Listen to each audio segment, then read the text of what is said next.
Now, President William Ruto's administration was elected on the backdrop of a well-documented manifesto that contained elaborate plans on how to address the country's ailing economy through the bottom-up economic model, which with a great emphasis on uplifting the economic capabilities of citizens at the lowest cadre, popularly referred to as hustlers.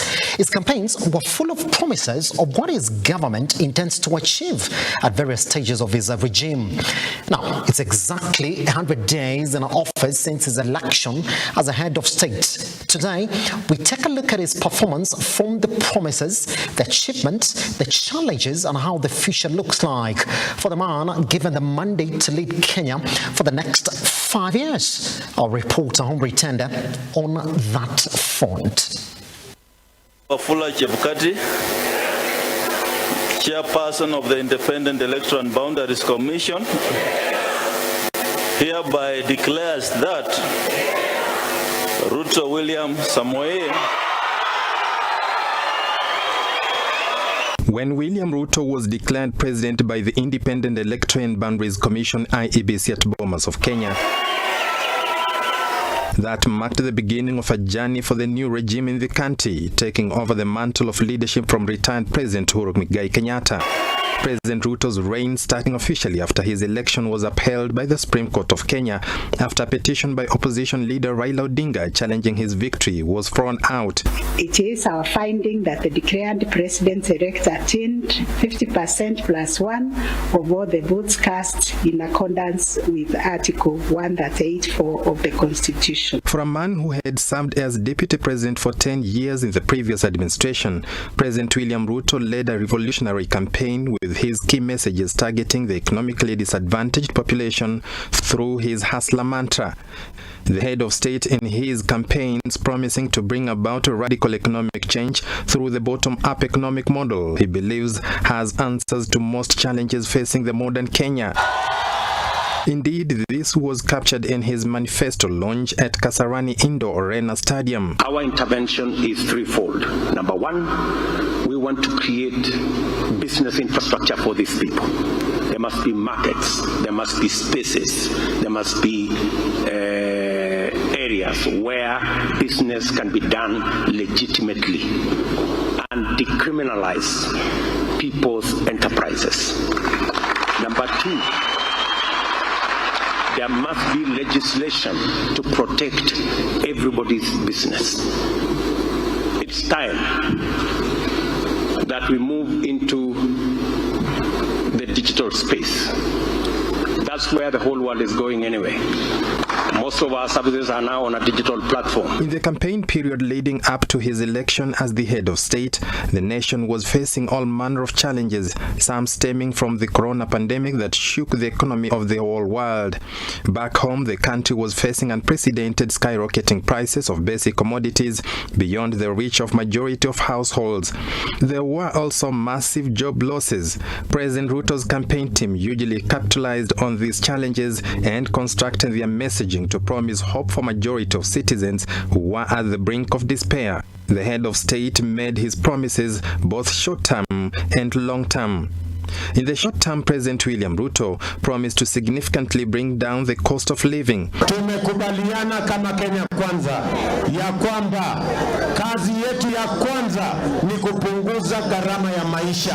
Kwa kupunguza gharama ya mbolea, tulete ile mbolea inauzwa saa hii 7,000 mpaka shilingi 2,000. Ensure the police force had an independent budget, swear in the judges his predecessor, retired President Uhuru Kenyatta, refused to swear into office on ground of misconduct, set aside 50 billion hustlers fund, among other notable promises. So how has he fared on in his 100 days in office? William Samoei Ruto. True to his word during campaigns, President William Ruto in his swearing-in speech announced the police budget was to be moved with immediate effect from the office of the national government to the police service unit to enjoy financial autonomy.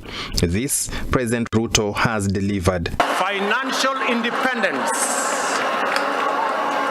of the police will give give impetus to the fight against corruption and end the political weaponization of the criminal justice system, an undertaking I made to the people of Kenya. In the same speech, the head of state announced he would swear in judges his predecessor had refused to swear in. To further demonstrate my commitment to the independence of the judiciary, this afternoon I will appoint the 6 judges already nominated for appointment to the Court of Appeal, which was done 3 years ago by the Judicial Service Commission. And tomorrow, I shall preside over their swearing in so that they can get on with the business of serving the people of Kenya. And less than a week later, the judges were sworn in at State House, Nairobi. I do swear in the name of the Almighty God to diligently do justice in accordance with this constitution. President Ruto had positioned himself as a man ready to deliver on his pre-election promises, and many Kenyans were expecting a sharp decrease in prices of basic food commodities based on this momentum. However, the head of state adopted a rather unexpected mode of operation. When the country was expecting a reduction in fuel prices, especially on petroleum products, President Ruto announced an end to a subsidy program that sought to cushion Kenyans from high fuel costs. In effect, the prices soared to new highs, rising for the first time by 20 shillings margin. The commander-in-chief arguing that the move was necessary to dismantle cartels in the oil industry. It's quite clear to me, and I think to everybody, and it must be clear to the president, that if he didn't believe us when we told him that the times are hard, he now has come face to face with the reality that the times are so hard. On the skyrocketing prices of food products, President Ruto abandoned his promise to reduce the prices in his 100 days, saying a reduction in prices will be felt in a year's time after harvest. Facilitate this, the Kenya Kwanza government launched fertilizer subsidy, targeting short trains with a projected increase in harvest as a result. The pressure to address the prevailing high prices on food has weighed in for President William Ruto and his Kenya Kwanza government. He has had to say that he's not going to do some of the things he had promised. Key among the things he had promised the people of Kenya in his first 100 days was to do with the cost of living. This is something to do with petrol, price of fuel, price of maize flour, unga, and he has said he needs a year. I think that sticks out. And whatever else you say you are doing, to the extent that the thing that the majority of the people who voted for you are waiting for has been kind of shelved, and you're asking for a year, not even 200 days, a whole year. That, I think, is what stands out. Hakuna pesa, hakuna kazi ya kufulia watu sipati. Kukula hata kwa nyumba ninalala na hii tukiangaliana haijanunulika papa. Sasa nitasema nini? Sasa ningependa ashughulikie ile ahadi aliahidi. Juu alisema akiingia atarekebisha uga ichukue chini na wananchi wakuwe tu sawa. Sasa wananchi tunahangaika. Kama mimi ni mechanic na hakuna kazi. Akasema tu akiweka Biblia chini hivi, unga itafanya nini? Itateremuka. Baada ya Biblia kuweka tukaambiwa siku 100. Watu waashe kuwa na wa mrengo huu mwingine ama huu, tupige serikali na bado iko mpya.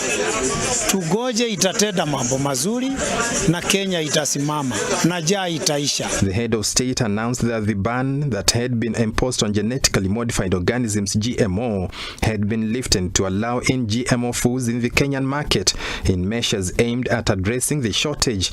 The government had already moved to procure millions of bags of GMO maize before the court stopped its importation. The GMO debate in the country is currently a hot topic and has received opposition from quarters who are concerned about the product's effect on health. The thing that stands out about GMOs, the merits or otherwise, whether at some point we would have accepted that we have GMOs is not the point. The point is the hurry with which the president has addressed and implemented the issue of GMO. The hurry. Remember, he used the outgoing cabinet, which in my thinking did not have the force of law. He could not even wait to appoint his cabinet. He had not even nominated his cabinet. The hurry with which he sanctioned the introduction of GMOs in the country is very suspect. Far from the promise on food and fuel prices, President Ruto, true to his word, has launched the Hustlers Fund, his key campaign tool to provide funds to millions of Kenyans. The government projecting that the fund will help hustlers to improve their personal finances through affordable loans. The Hustlers Fund is up and running in his 100 days and has seen more than 15 million Kenyans benefit. This is a fund that will transform the bottom of our pyramid. 10 million Kenyans, as you stated here, Your Excellency, have been locked out because of punitive and predatory lending.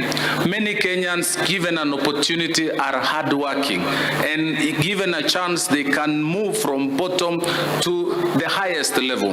Hawa mahasulas ya William Ruto hawana logbook, hawana title, ni simu peke yake na yeye mwenyewe ndio waweze kusaidika.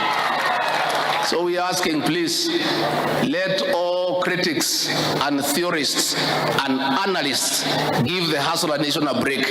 In the Hustler Fund, nobody will be excluded. There will be no exclusions. Everybody will be given a chance.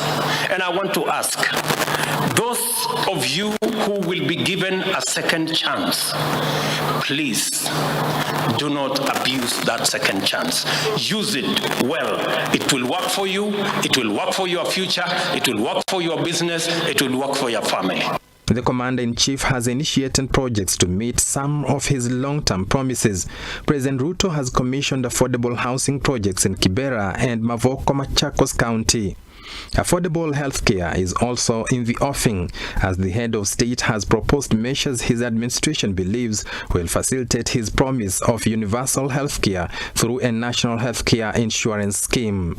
For 100 days in office, President William Ruto has performed quite well. Things are moving in regards with his key pre-election promises, albeit with a few challenges here and there. What I take as a positive from President Ruto's few days in office is the energy. He seems to have sufficient energy to run government. And looking around at how many engagements he has had, both locally and internationally, it comes out very clear that we are looking at a president with a lot of energy and willing to dedicate that energy to the running of this country. His 5 years in office promises an interesting read. Henry Tende, Look Up TV.